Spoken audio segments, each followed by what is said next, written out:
Imagine if when you ran into an NPC in the Elder Scrolls 6, all you had to do to converse with them was press the mic button on your controller, talk, and then that NPC understood you, and you weren't required to wade through a discussion tree with limited options.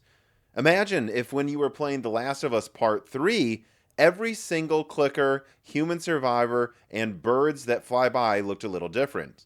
The plumage on the birds varied infinitely. The infected hordes that attacked you all wore slightly different clothes with different amounts of mud and tears on the clothing, and that there was zero reuse of the same assets. What if they were all different?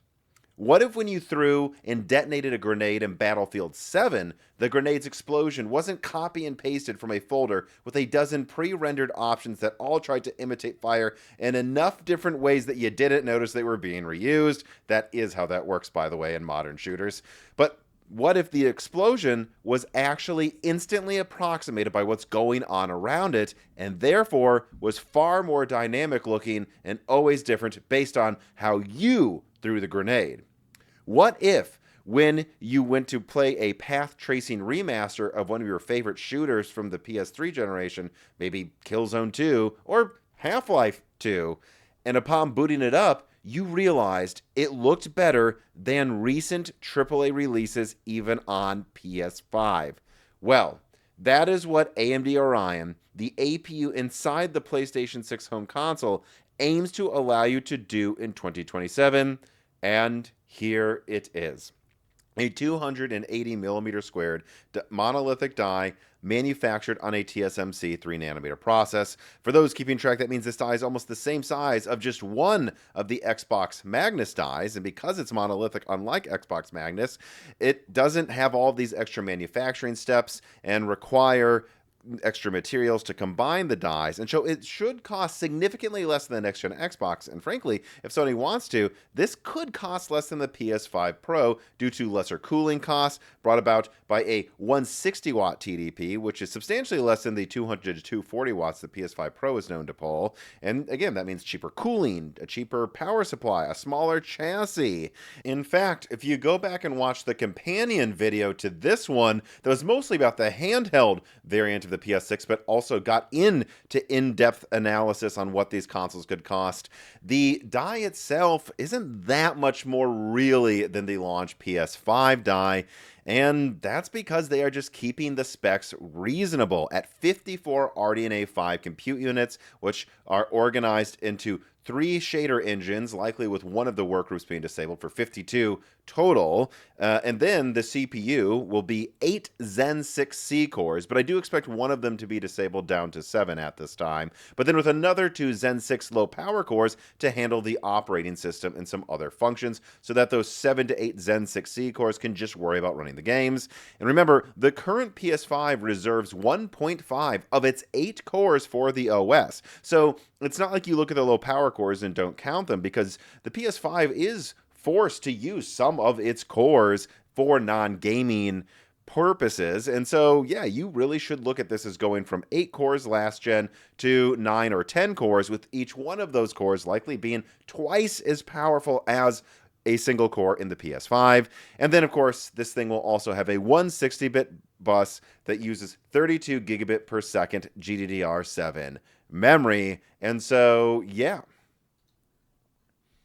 And so there you go. We now have the rough specs presented to you, but also not just the specs, what Sony is trying to accomplish with the PlayStation 6. And I thought that was important to lead this video not just with the specs, but what these specs are going to try to do, the capabilities more so than the raw specs, because I think there was, from my previous PlayStation 6 leaks, a fundamental misunderstanding about what will make the PlayStation 6 feel next gen compared to the PS5.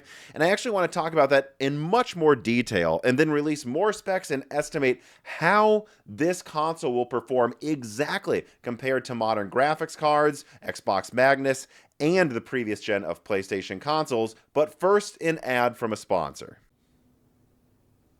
This piece of content is brought to you by CDkeyoffer.com. CDkeyoffer.com is really the best place to go to get reasonable pricing on Microsoft software, whether that's Windows 11 operating systems or Office products like the ones that I installed on this new Strix Halo laptop that I was testing while I made this ad. You see, I actually use CDkeyoffer.com. I've used them many times. My family members use them. My friends use them when they're building new PCs, and that's because they've been a reliable sponsor of Moore's Law is Dead for years now. And so if you're looking to get, say, a new laptop, or you just finally want to get a legitimate key of one of the latest Office products on your desktop during back to school, use CDkeyoffer.com's offer codes of Broken Silicon to save 25% on all Microsoft products. And then actually you can also use offer code DieShrink to save 3% on everything else on their website, like games as well. Once again, I want to thank CDkeyoffer.com for sponsoring this content, like all the other content that they've sponsored, and for making it easy for me to get a good price on Office on my new laptop. All right, so before I go into all of the tech specs, not just a rough summary like you saw before the ad break, I want to first attack head on this notion I see out there that this generation, the PlayStation 6, isn't going to be as much of an uplift as the previous one, simply because I communicated that clearly Mark Cerny is not focusing on rasterization performance as much this time around as PlayStation did the previous two generations. I've seen a lot of people see things like 2.5 or 3 times raster and gone, that's it, it's only 3 times the PS5. And they've missed that I've already communicated that it should be something like 5 to 10 times more ray tracing. You see, it's not that every single spec, every console gen has to go up 10x for you to notice it is a much better system, right? For example, the PlayStation 4's CPU wasn't even faster than the PS3. Some developers actually found that the PS4 CPU was weaker than the PS3's, and yeah, I think we can all agree that the PS4 was a vastly superior gaming device than the PlayStation 3 was, and that's because, well, instead of focusing on the CPU that generation, Sony focused on a much faster GPU in terms of rasterization, and also gave it 16 times the RAM that was in the PS3. And in fact, the PS3, to my knowledge, has like 16 times the RAM that was in the PS2, and yet the PS5, which we all agree is better to game on than a PS4, has only doubled the RAM over the PS4. Actually, technically less than doubled the amount of total RAM when you consider that the PS4 had some DDR and an ARM CPU for running some non-gaming operations off of the GDDR5 memory. So, you see my point? It's not a given that some specs get literally any better every generation. Every gen, these companies, Microsoft, Nintendo, Sony, select what they think needs to be increased to make it better, right? Not everything's always 4x or 8x. The PS5 didn't even double the amount of RAM in the previous gen, despite the previous gen giving you 16 times more RAM. So what I want to say is, what Mark Cerny has decided to do this time is do what he thinks you will notice. And actually, when it comes to the performance, it's not as little of an increase as I think some people think either. So let's look at the GPU in the PlayStation 6 again, and how much better that will perform versus what was in the PS5. The PS5 roughly has like an RX 6700, and if we go to Tech Power Up and just go to something like 2 to 3 times faster than that, yeah, that puts this thing in raster somewhere between like an RX 9070 and an RX 5080, which is, as you can see, something that should easily do 4K 60 in AAA games when this console comes out. Even if you account for the fact that future games may be a bit harder to run, these benchmarks here are all well above 60, and this is before you add DLSS or FSR. These benchmarks don't have DLSS or FSR turned on, and the PlayStation 6 will undoubtedly use FSR 4, 5, and PSSR 2 to, I think, quite easily get to 4K 60 in high fidelity mode and 4K 120, but with probably cranked up upscaling in performance mode, which frankly is more than enough for the displays that people will use when they buy a PlayStation 6. Because let's be honest, most people are going to plug the PlayStation 6 into a 4K 60 display. Some people will use 4K 120, and frankly, an unfortunate amount of people will still probably be playing on 1080p displays. So really being able to do 4K 120 solidly is actually arguably overkill for a next-gen console until either 4K 240 or 8K 60 or 120 becomes standardized in mainstream TVs, and that just won't be next generation, so it really does have enough rasterization. Although, look at me. I've already been trying to say that rasterization is only a part of the picture, and yet I just spent a large portion of this video talking about it. Let me at least touch on why the ray tracing uplift is quite fundamentally massive. For this gen. So there's no perfect way for me to communicate how much better the ray tracing is compared to like a PC graphics card. And that's because there is no perfect way to compare them, because a game usually uses some degree of rasterization or some degree of the rasterization focused hardware and then ray tracing on top of it. But what I can try to show you here is some tests that Daniel Owen did on YouTube with Alan Wake, with the latest Alan Wake, with path tracing turned on, which is a much more intensive thing than ray tracing.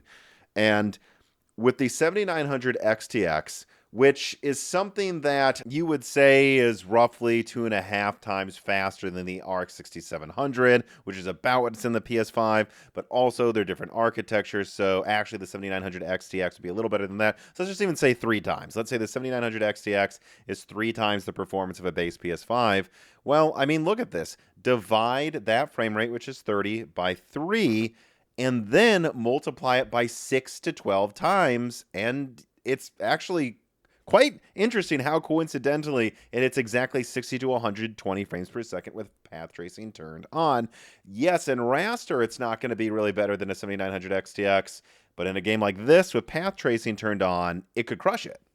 And so if you have a game that doesn't have ray tracing, no, it won't be as fast as a 5080. But if you have a game with path tracing turned on, and this is a game that is known to really bottleneck at the ray tracing side of the graphics card, yeah, look, you could get to ray tracing that is around an RTX 5090. And I think that's going to be far more noticeable than trying to get to 4K 240 and turning down ray tracing more or whatever.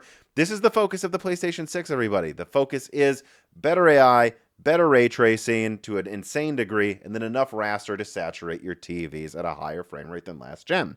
All right, so I think I explained the focus. Now let me get to the full specs of the PlayStation Orion home console here. Right, what you're seeing on screen is everything that I know, and this is from recent documents. So it is a monolithic 280 millimeter square die manufactured on a TSMC 3nm node. It will have 7 to 8 Zen 6C cores. Again, maybe 8 will be fully enabled, but at least from what I'm seeing right now, 1 will probably be disabled for consistent yields. And then 2 Zen 6 low power cores for a total of 9 to 10 cores, depending again on if that one is disabled. It will have a 160-bit 32 GT per second GDDR7 memory controller with 640 gigabytes per second of bandwidth and support for up to 40 gigabytes of RAM. The graphics die has, or I should say the graphics portion of the die has up to 54 RDNA 5 compute units, although I do think that they are most likely going to disable that down to 52, so that would be one work group disabled, and that would bring you to around 34 to 40 teraflops of performance. So yeah, look, you're looking at 2.5 times the teraflops. Isn't that not quite 2.5 times, I suppose, around there, compared to the PS5 Pro, except it's a better architecture. So this thing is going to be quite a bit faster than the PS5 Pro, everybody. Additionally, it will have 10 megabytes of L2 cache, substantially more than the previous gen consoles, and they haven't decided on the clock speed yet. So that's where you see a lot of these like 2.5 to 3 times, because I know the performance in some benchmarks I saw with it running at like 2.5 gigahertz actually and less compute units, and I'm just doing the math from there. So it's still a range. They haven't fully decided how fast they want to clock it, but I still think it's more than enough to deliver next gen graphics. And Now let's get through the rest of it. Yep, backwards compatibility to PS5 and the PS4 generations. There's no mention of a PS3. It has manufacturing planned for mid-2027 with a likely fall 2027 release date. I don't have it on here, but I keep mentioning it. I've seen some people act like there's an exclusive leak out there. This isn't exclusive. I've been talking about this for a while. Yes, I do believe it will use a detachable disk drive. So just saying, I've also heard that as well.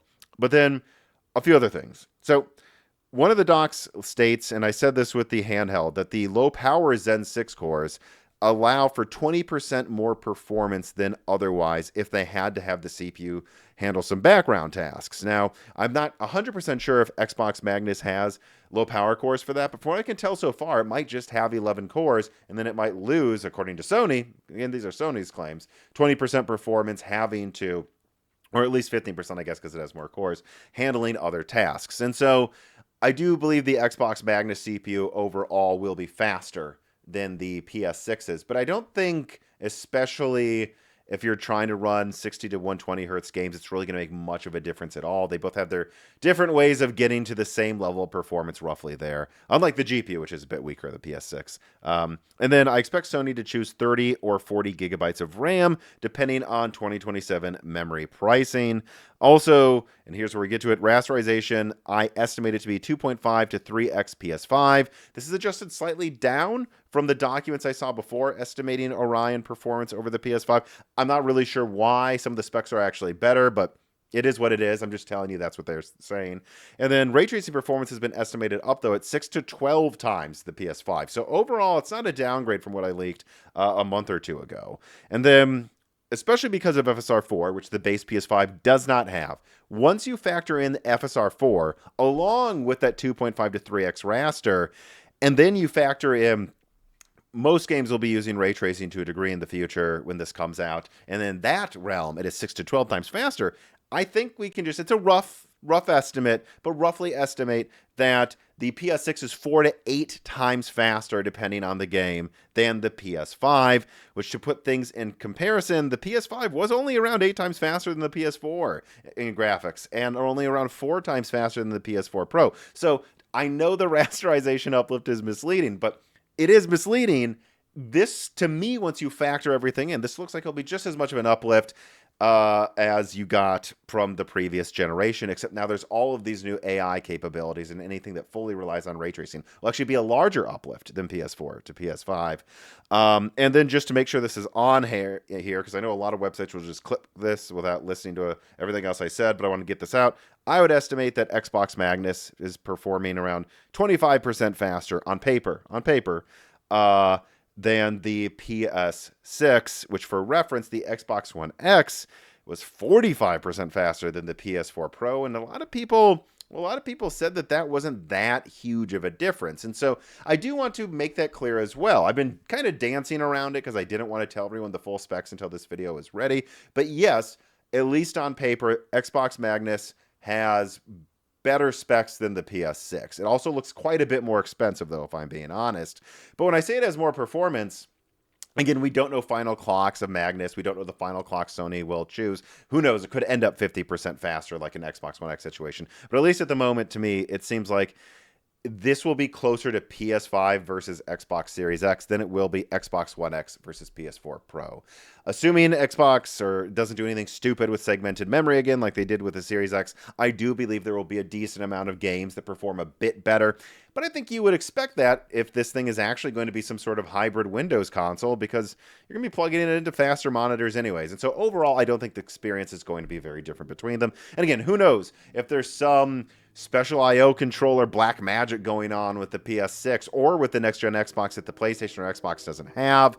I don't know that for sure. Who knows how important the programming to the metal advantage Sony has with their low-level operating system versus using Windows on the Xbox will matter. Who knows if the Xbox Ally X initiative will make it so Windows is a bit closer to the PlayStation OS in efficiency running games. I don't know. There's still a lot of unknowns, but the point is, yes, Xbox Magnus looks a bit stronger than the PlayStation 6 Orion, but also it doesn't look like Xbox One to PS4 or even PS4 Pro to Xbox One X. It looks much smaller than that. And yeah, On that note, that's about all that I have to leak to you today. Besides, well, I want to state one more time that I definitely do think that the next generation of consoles is going to feel like possibly a bigger leap than the last one. I mean, even with the PlayStation 6 handheld, which again, please watch that video. That's a companion video to this one. Going from a base PS5 to a supposed PS6S, if Sony does end up releasing that, you would still see a similar amount of like resolution and base image quality, except with ray tracing cranked up even higher, going again from PS5 base to PS6S or the PlayStation 6 handheld. And I think people would notice a cranking up of ray tracing and the new AI features far more than they would notice going from like 1440p 60 on a PS4 Pro to 1800p 60 on the PS5. There's going to be fundamental things the PS6 and even the PS6 handheld can do with AI that the PS5 could not do. And in fact, Sony killing off PS4 support next year, allegedly, if that does happen, that the silly thing is that's going to make the uplift from PS5 to PS6 feel disproportionately higher as well, because that will be when no games are requiring hard drive support anymore or to support the weak CPU that was in the PS4. It is just unfortunate that the PS5 never really got to be fully maximized, or at least mostly didn't, because so many devs were still catering to the PS4. Once they shed the yoke of PS4 support, and once you factor in that will make the games much more optimized for the modern hardware in the PS6, along with the much better ray tracing than the PS5, I really think that next gen could feel like a bigger uplift than the previous generation. And not just for home console gamers either. Also for PC gamers, having devs not be required to support the Xbox One or the PS4 with a hard drive and its weak Jaguar CPUs means that even PC games are probably going to be far, far, far more optimized when the base level consoles are something like a PS5 or PS6S. And I think that's something that everyone, even PC gamers, should be excited about. I think next gen is going to feel much more exciting than the previous one, and that was a main focus of this video, and I hope that I conveyed it to you all well. Now, I'm not done, though. I'm definitely working on a new updated XBOX Magnus video that will be similar to this one with a lot more final specs, and I'm working on a follow-up video to the PlayStation 6 handheld to dispel a bunch of, I think, misconceptions out there about it. So, you know, it's not just next generation that looks exciting. It is also this channel's future leak. So make sure you are subscribed to Moore's Law is Dead on YouTube and ring the bell button, because that's going to do it for this video, and you're not going to miss those next videos as well. Once it will go into RDNA 5 too. Also, make sure that you like this video, that you share it, that you comment down below. I'm expecting some fun conversations there in the comment section this time after I've put out all of this crazy stuff, like the fact that it might be around a 5090 in ray tracing, which I have double-checked that math with some people that are part of the Moore's Law is Dead team, and we think that's legit based on what we've seen from the documentation about RDNA 5 and the PlayStation 6. And actually, if you want to continue these conversations, join the Moore's Law is Dead Discord. You can get access to it at one of the lowest tiers. Gets you access to all these Die Shrink episodes, the ability to ask guests questions. The next guest will be Brian Heemskirk, a game developer. Yep, I'm having a game developer on right after this PlayStation 6 leak so that we can discuss what he thinks about the future of graphics and what he will be able to do with these next-gen consoles. You can ask him questions even at the lowest tier if you join the Patreon, so please do that if you have even an extra $1 or $2 every month.